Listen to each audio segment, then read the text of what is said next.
Hi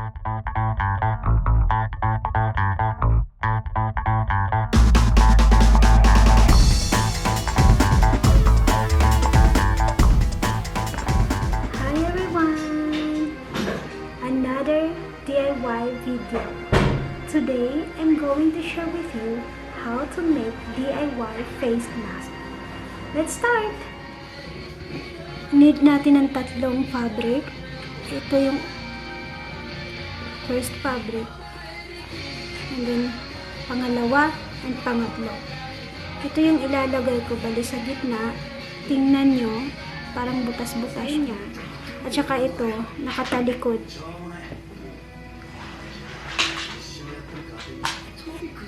Tapos ito sa ibabaw.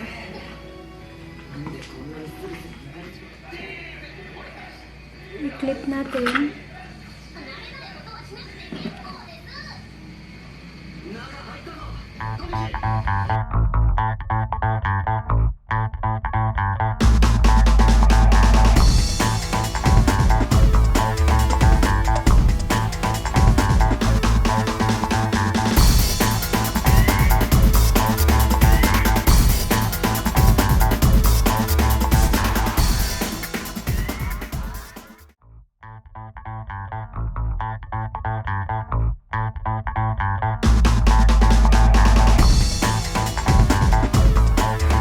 Tahiin natin. Mag-iwan tayo ng gap dito, 2.5 inches sa gitna para mamaya babalik ta rin. So tatahiin ko muna to all the way.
yung ginawa kong DIY face mask.